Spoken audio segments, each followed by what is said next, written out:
Hey church family, I got a question for you. And my question is, what are you afraid of? Safe to say that fear is an emotion as old as man. In Deuteronomy chapter 1, we read these words that Moses spoke to the children of Israel as they were getting ready to enter into the promised land. But I said to you, don't be shocked or afraid of them. The Lord your God is going ahead of you. He will fight for you, just as you saw him do in Egypt. And you saw how the Lord your God cared for you all along the way as you traveled through the wilderness, just as a father cares for his child. Now he's brought you to this place. As they stood outside the promised land, the Israelites were afraid. And that's an emotion that many of us are well acquainted with. Looking back on our own history, in December of 1999, the cause for fear was Y2K.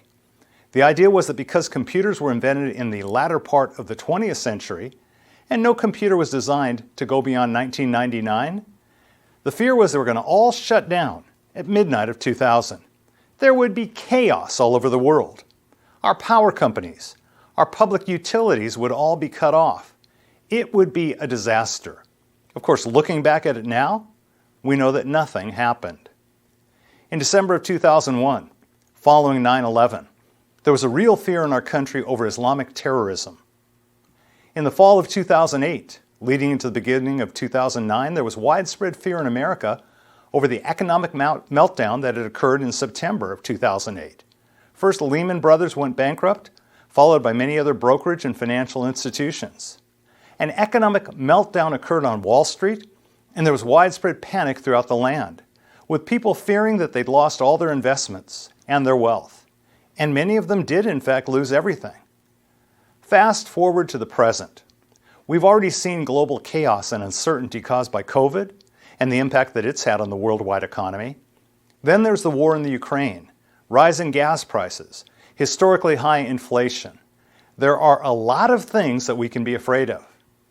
However, as followers of Jesus Christ, we're called to walk by faith, not fear. This is much easier said than done. So how can we keep fear from consuming our lives, especially when facing very legitimate fear and uncertainties? Well, let's learn a lesson from the life of Moses. In Deuteronomy chapter 1, Moses was once again challenging his people to resist their fears and place their faith in the God who continually provided for them. At this point, it had been 40 years since their biggest failure as a young nation, when instead of trusting God to lead them into the promised land, they caved into their fears. So Moses was reminding them that God was about to give them a second chance to go in and claim what was rightfully theirs. He begged them not to make the same mistake they'd made 40 years earlier, which led them into a 40-year pilgrimage in the wilderness. Moses wanted them to learn from that experience and to be a people of faith, not fear. These words Moses spoke to the people still apply to all of us today. Listen to what God said through the prophet Isaiah in Isaiah 41:10. God tells us, "Don't be afraid, for I am with you. Don't be discouraged, for I am your God. I will strengthen you and help you. I will hold you up with my victorious right hand." I wonder, do you believe those words? I do. Because when all is said and done, there's no shortage of things to be afraid of, and it's only through our faith in Jesus Christ that we can be victorious. And I pray we will. Amen.